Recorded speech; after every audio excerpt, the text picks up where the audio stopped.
Hello student, मैं प्रदीप पोरवाल। तो BSc third semester में एक बहुत इम्पॉर्टेंट सीरीज चल रही है जो कि यूनिवर्सिटी की दृष्टि से इसमें जो भी क्वेश्चन रखे गए हैं वो बहुत इम्पॉर्टेंट क्वेश्चन है। बीएससी थर्ड सेमेस्टर के स्टूडेंटों के लिए ये बहुत हेल्पफुल होगी।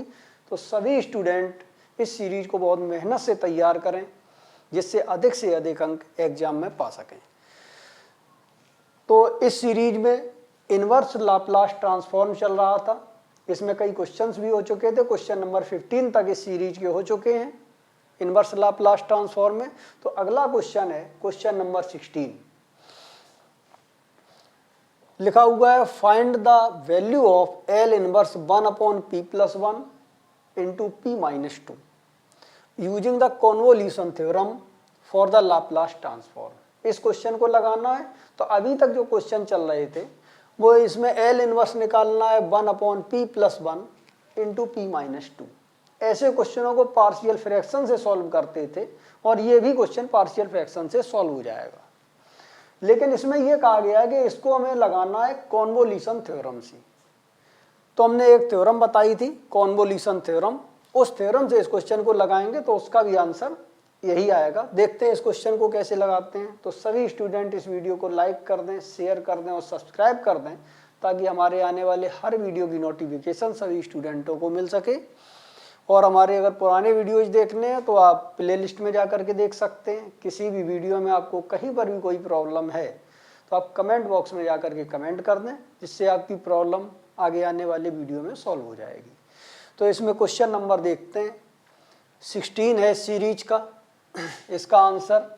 और इन्होंने कहा इस क्वेश्चन को लगाना है कॉन्वोल्यूशन थ्योरम से। तो कॉन्वोल्यूशन थ्योरम क्या होती है इसको देखते हैं। कॉन्वोल्यूशन थ्योरम में अगर यहां पर हमें निकालना है एल इनवर्स,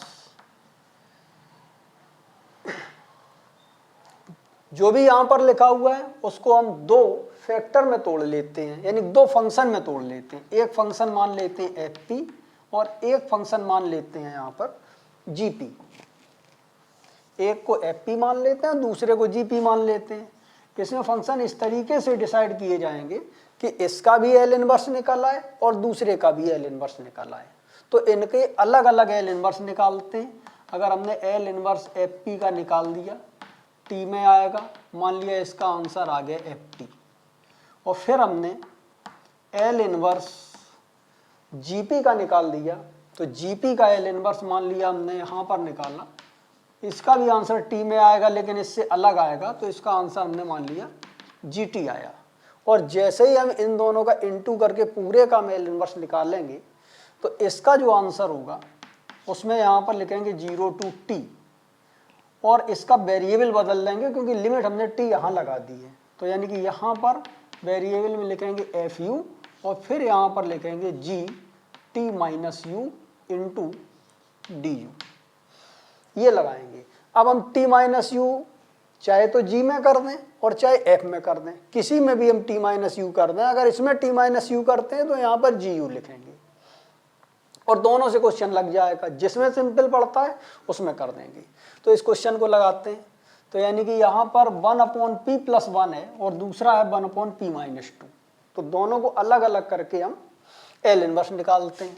तो यानी कि यहाँ पर लिखा लेट, मान लिया हमने इसमें एक को हमने एफ पी मान लिया 1/ इसका नाम यहाँ पर लिखा p+1 और दूसरे जो बचा हुआ है उसको हम जी पी मान लेते हैं। यहाँ पर लिखा जी पी इक्वल टू 1/ यहाँ पर लिखा p-2, क्योंकि हमें इसका भी एल इनवर्स मालूम है और इसका भी एल इनवर्स मालूम है। तो इनके एल इनवर्स निकाल दें। तो यानी कि यहाँ पर लिखते हैं L inverse F of P, इसका एल इनवर्स निकालते हैं।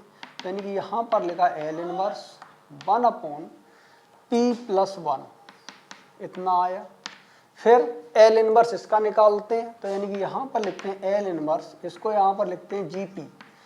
तो यहाँ से आ जाएगा एल इनवर्स जी पी का लिखा हुआ है 1/p-2 और इसमें फार्मूला है, उस फार्मूले को लगाएंगे कि अगर हमें एल इनवर्स निकालना है 1/p-a का तो आंसर आता है ई पावर, इसका साइन बदल देंगे कांस्टेंट का, माइनस है तो प्लस कर देंगे और प्लस है तो माइनस कर देंगे और कांस्टेंट में टी का इंटू कर देंगे, ये एल इनवर्स निकलेगा। तो यानी कि यहाँ से जो एल इनवर्स निकला, तो यहाँ पर लिखते हैं एल इनवर्स एफ पी, इसका आंसर आ जाएगा 1 अपॉन लिखा होगा p प्लस 1, तो प्लस 1 है तो माइनस कर देंगे 1 और t का इंटू करेंगे। इसी तरीके से यहाँ पर लिखा है एल इनवर्स, यहाँ पर लिखा है जी पी, तो यहाँ पर लिखा ई पावर, इसमें माइनस का टर्म है तो यानी कि यहाँ पर इसको प्लस कर देंगे और t का इंटू कर देंगे, तो ये आ जाएगा यहाँ से, यानी कि इक्वल टू लगाया ई पावर माइनस टी ये मिला, और यहाँ से एल इनवर्स जब जी पी का निकालेंगे तो इसका आंसर आ जाएगा ई पावर 2t, ये वैल्यू इसकी निकल के आई। अब हम एल इनवर्स एफ पी और एल इनवर्स जी पी, इसका और इसका आपस में इंटू करके जब लगाएंगे तो इस वाली थ्योरम का यूज करेंगे, यानी कि यहाँ पर लिखते हैं L inverse F P into और यहाँ पर जी पी, एफ पी और जी पी का यहाँ पर इंटू करेंगे, तो इसके बाद जो आंसर आएगा उसमें हम लिमिट लगाएंगे 0 to t, और जो इसे एफ पी इनवर्स निकाला है इसी का नाम रखा है एफ टी, इसी को हम एफ टी कहेंगे, और ये जो निकला हुआ है इसी को हम कहेंगे जी टी, ये जी टी है। तो अब फार्मूला लगाते हैं, तो यानी कि यहाँ पर आता है एफ यू इंटू और इसको यहाँ पर लिखते हैं जी टी माइनस यू, तो यहाँ पर लिखा टी माइनस यू और इसको यहाँ पर लिख दिया डी यू। वैल्यू रखते हैं तो इक्वल टू लगाया, यहाँ पर आ जाएगा 0 to t एफ यू, यानी कि यहाँ पर एफ टी है ई पावर माइनस टी, यू करेंगे तो यहाँ पर आ जाएगा ई पावर माइनस का you into G T minus you, ये जी टी लिखा हुआ है तो यानी कि यहाँ पर लिखेंगे ई पावर 2, टी की जगह पर लिखेंगे टी माइनस यू और इसको यहाँ पर लिखते हैं डी यू। आगे सॉल्व करते हैं इसको।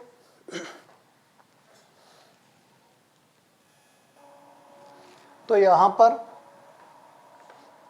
एल इनवर्स और इसको यहाँ पर लिखते हैं एफ ऑफ पी इंटू यहाँ पर जी पी इक्वल टू आया 0 to t लिखा, यानी ये वैल्यू यहाँ पर आ जाएगी 0 to t, इसमें यहाँ पर लिखते हैं ई पावर माइनस का u, इंटू करेंगे तो पावर पावर ऐड हो जाएगी, तो 2 का इंटू करते हैं तो प्लस का यहाँ मिल जाएगा 2 इंटू टी और माइनस का यहाँ से मिल जाएगा 2u और इसको यहाँ पर लिखा du। सॉल्व करते हैं तो इक्वल टू लगाया, यहाँ पर लिखा ई पावर माइनस का 2u और माइनस का u, तो ये मिल जाएगा माइनस का 3u, लिमिट है 0 to t और प्लस का यहाँ पर लिखा हुआ है 2 इंटू टी और इसको यहाँ पर लिखा du।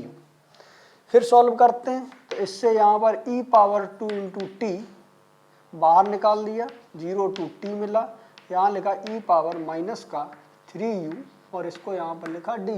u वेरिएबल है और ये कांस्टेंट है, ई पावर माइनस 3u इंटू ई पावर 2t, ये ई पावर 2t कांस्टेंट है, बाहर निकाल दिया इसे। अब इसको इंटीग्रेट करते हैं तो यहाँ से आ जाएगा ई पावर 2 इंटू टी, इसका इंटीग्रल करेंगे u के रेस्पेक्ट में, तो ई पावर माइनस का 3u और डिवाइडेड बाई यहाँ से आ जाएगा माइनस का 3, लिमिट लगाएंगे 0 to t आएगी। सॉल्व कर दिया, माइनस का यहाँ मिल जाएगा ई पावर 2t और डिवाइडेड बाई यहाँ पर लिखा 3, t को रखेंगे तो यानी ये वैल्यू आ जाएगी ई पावर माइनस का 3t और माइनस लगाया, अब 0 लिखेंगे तो ई पावर यहाँ से मिल जाएगा माइनस का 0। आगे सॉल्व करते हैं इसे।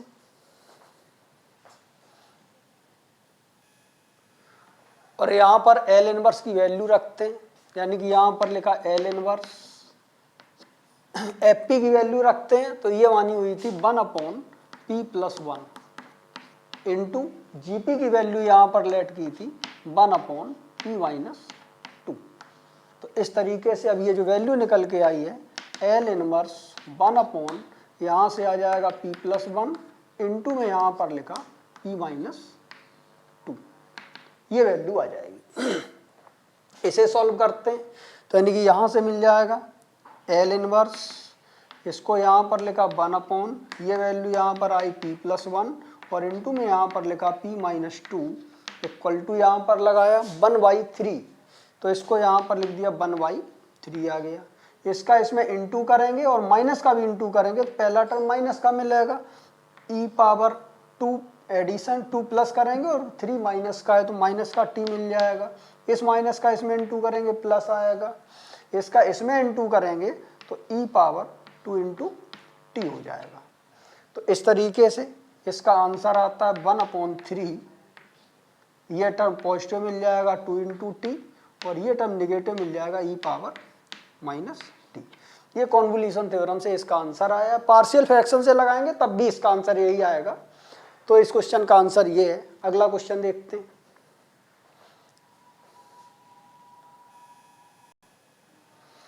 और ये क्वेश्चन जो है कानपुर बीएससी 2012 में आया हुआ है, इंपॉर्टेंट है बहुत। तो अगला क्वेश्चन देखते हैं अब।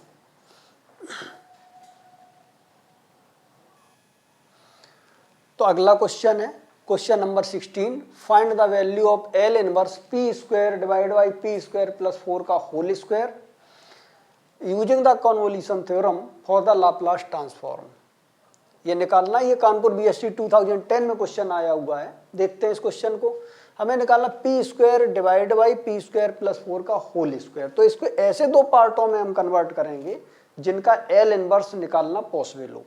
अगर हम देखते हैं, हमें फार्मूला मालूम है कि L inverse P divided by P का स्क्वायर और प्लस यहाँ पर लिखते हैं ए का स्क्वायर। इसका एल इनवर्स हमें मालूम है, आंसर आता है cos 80। इसका आंसर आता है cos 80। तो यहाँ से हम पी स्क्वायर लिखा हुआ है तो एक पी को और पी स्क्वायर प्लस 4 को एक फंक्शन मान लें, फिर दूसरा फिर यहाँ पर p बचेगा और पी स्क्वायर प्लस 4 बचेगा, उसको हम दूसरा फंक्शन मान लें। तो यानी कि यहाँ पर लिखते हैं let F P equal to जो हम मानते हैं वो हम यहाँ पर मान लें p divided by P square plus 4, केवल इतना, क्योंकि इस वाले फार्मूले को इसमें लगा सकते हैं। और दूसरा भी यहाँ पर जीपी जो मिलता है उसको भी हम मान लेते हैं P square P upon P square plus 4। अगर इनटू करेंगे तो फिर यही बन जाएगा। तो इसलिए इसको हम दो पार्टों में, सेम पार्टों में कन्वर्ट कर लेंगे। अगर हम इसका p इसके साथ लिख लें पी स्क्वायर और यहाँ 1 अपॉन कर लें तो इसका तो एल इनवर्स निकाल सकते हैं, क्योंकि हमें मालूम है कि एल इनवर्स होता है 1 अपॉन पी का स्क्वायर प्लस ए स्क्वायर। तो इसकी वैल्यू यहाँ से आ जाएगी 1 अपॉन ए और यहाँ पर साइन ऑफ 80। तो इसका तो निकल आएगा अगर 1 अपॉन कर देंगे, लेकिन यहाँ पी स्क्वायर बटे पी स्क्वायर प्लस 4 आ जाएगा, तो इसमें प्रॉब्लम आएगी। तो इसलिए हम इसको सेम पार्टों में कन्वर्ट कर लेते हैं। तो अब यहाँ पर इसका एल इनवर्स निकालेंगे। तो एल इनवर्स निकालेंगे एफ ऑफ पी का, तो एफ एफ पी का एल इनवर्स निकाला तो यानी कि यहाँ से मिल जाएगा एल इनवर्स, ये वैल्यू आ जाएगी p divided by P square plus 4 लिखा हुआ है, 4 को हम यहाँ पर लिख सकते हैं 2 का स्क्वायर। तो इस तरीके से इसका जो आंसर आएगा एल इनवर्स p अपॉन, तो यानी कि इसका आंसर आ जाएगा cos ऑफ a की मतलब यहाँ पर लिखा हुआ है 2, तो cos ऑफ 2t ये मिल जाएगा। अब फिर एल इनवर्स हम जीपी का निकालते हैं और इसी का नाम हम लिख देते हैं, यही है एफ टी। ये एफ टी वर्किंग कर रहा है। तो इसी तरीके से चलो इसको ऐसा लिख देते हैं, यही एफ टी वर्किंग करता है। इसके बाद एल इनवर्स यहाँ पर हम जीपी का निकालते हैं, तो यानी कि ये वैल्यू यहाँ से आ जाएगी एल इनवर्स जीपी की भी यही वैल्यू लिखी हुई है p डिवाइडेड बाई p का स्क्वायर प्लस इस 4 को लिख सकते हैं 2 का स्क्वायर। तो इसका भी आंसर आ जाएगा cos ऑफ, यहाँ से मिल जाएगा 2t और ये वाली वैल्यू क्योंकि g माना था तो इसलिए इसको हम gt मान लेते हैं। अब लगाते हैं कॉन्वोल्यूशन थ्योरम, लिख देते हैं by convolution theorem, by convolution theorem. Convolution theorem लगाते हैं। क्या फार्मूला है इसका कि एल इनवर्स यहाँ पर लिखते हैं एफ पी इंटू में यहाँ पर लिखते हैं G P, F P into G P.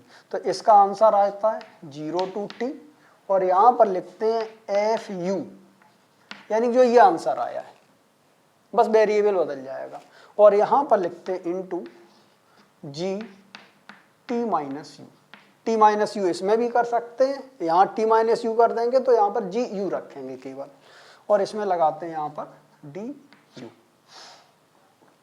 Equal to लगाया, यानी कि यहाँ पर लिखते हैं एल इनवर्स एफ पी की वैल्यू लिखते हैं P upon P square plus 4, तो यानी कि ये वैल्यू यहाँ से आ जाएगी पी डिवाइडेड बाई यहाँ लिखते हैं P square plus 4 into GP की वैल्यू लिखते हैं P upon P square plus 4, तो यानी कि ये वैल्यू आ जाएगी P divided by P square plus 4 equal to आया, यहाँ पर लिखते हैं 0 टू टी एफ यू, यानी कि cos 2u बन जाएगा, यानी कि ये वैल्यू यहाँ पर आ जाएगी cos of 2u into G T लिखा हुआ है, यहाँ पर लिखना है t माइनस यू, तो t की जगह पर t माइनस यू करना है, तो इंटू यहाँ पर आ जाएगा cos ऑफ 2, t की जगह पर लिखते हैं t माइनस यू, फिर यहाँ पर लगाते हैं d। आगे सॉल्व करते हैं, कहीं पर भी डबल कॉस डबल साइन या एक कॉस एक साइन इनटू में लिखे हों तो हमेशा 2 का इनटू करेंगे और 2 से करेंगे डिवाइड।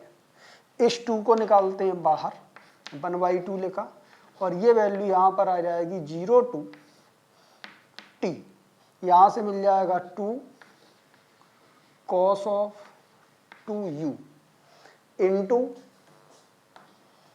cos, इस 2 का इंटू कर देंगे तो यहाँ मिल जाएगा 2t माइनस का यहाँ पर लिखा 2u और ये वैल्यू आएगी du।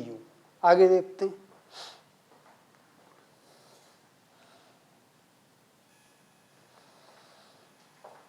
तो यानी कि यहां से मिल जाएगा एल इनवर्स,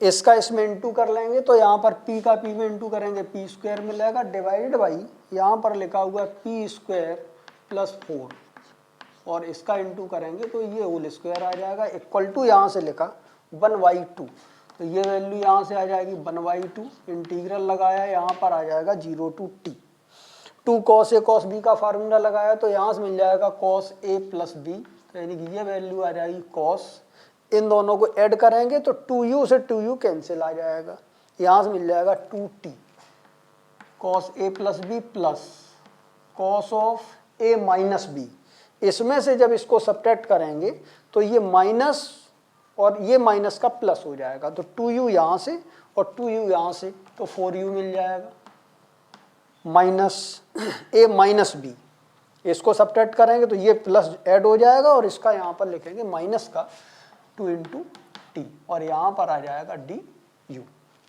सॉल्व करते हैं, तो यानी कि इक्वल टू लगाया, इसको यहाँ पर लिखा 1/2 इंटीग्रल, इसको लिख दिया 0 टू टी और यहाँ पर लिखा cos ऑफ 2t du आएगा प्लस, इस इंटीग्रल को इसके साथ लिखते हैं तो यानी कि यहाँ पर आ जाएगा 0 टू टी और इसको यहाँ पर लिख दिया cos ऑफ 2 कॉमन ले लिया इसमें से, या ऐसा बना रहने दें, यहाँ से मिल जाएगा 4u माइनस का 2t और यहाँ पर लिखते हैं du, इसको कर दिया यहाँ पर क्लोज्ड।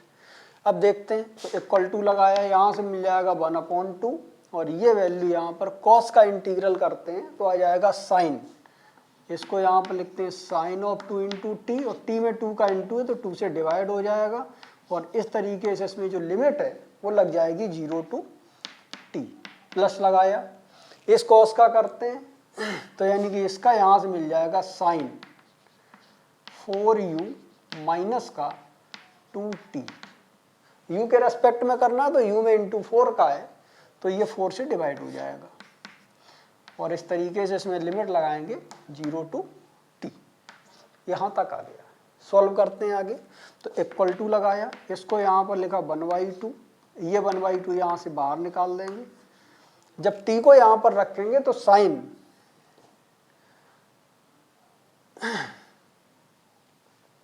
u के रेस्पेक्ट में करना है इंटीग्रल, यहाँ पर cos 2t लिखा हुआ है, यहाँ पर u लिखा हुआ है तो u के रेस्पेक्ट में करेंगे तो ये कांस्टेंट होगा। एक सेकंड देखते हैं इसको, यहाँ पर एक सेकंड, यहाँ पर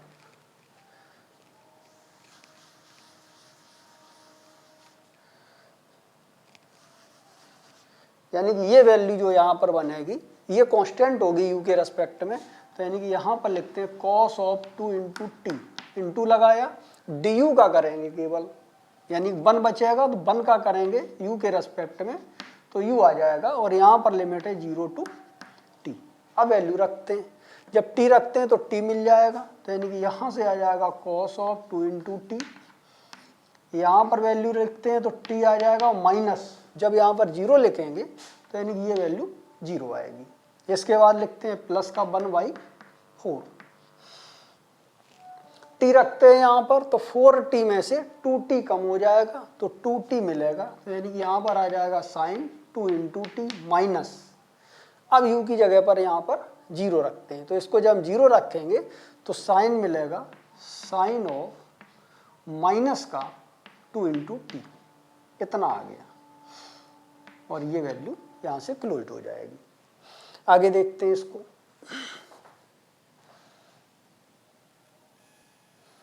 तो यानी कि यहाँ से आ जाएगा 1/2, तो यानी कि ये वैल्यू यहाँ से मिल जाएगी 1/2। इसको यहाँ पर लिखते हैं t इंटू, तो ये यहाँ से लिखा t इंटू में यहाँ पर लिखते हैं cos ऑफ 2 इंटू टी। इसके बाद यहाँ लिखा प्लस का 1/4, यहाँ पर लिखा हुआ है साइन 2t और sine minus theta equal to होता है माइनस साइन थीटा, तो यानी यहाँ से ये वैल्यू आ जाएगी sine of 2 into T minus sine theta, तो माइनस माइनस प्लस हो जाएगा और यहाँ से भी मिल जाएगा साइन ऑफ 2 इंटू टी। तो अगली लाइन में यहाँ पर लिखते हैं इक्वल टू 1/2 यहाँ पर लिखा, इसको यहाँ पर लिखा t और ये वैल्यू आ जाएगी cos ऑफ 2t प्लस यहाँ मिल जाएगा 2 इंटू साइन, तो यहाँ से मिला 2 इंटू में यहाँ पर लिखा sine of 2 into T divided by में 4।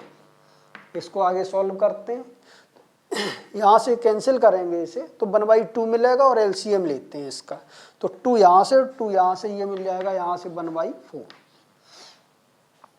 ये वैल्यू आ जाएगी 2 इंटू टी कॉस 2t, यहाँ पर लिखा 2 इंटू टी और ये वैल्यू आ जाएगी cos of 2 into T plus cancel होकर के यहाँ से 2 बचेगा और एलसीएम ले चुके हैं तो यहाँ से मिल जाएगा प्लस का साइन ऑफ 2 इंटू टी।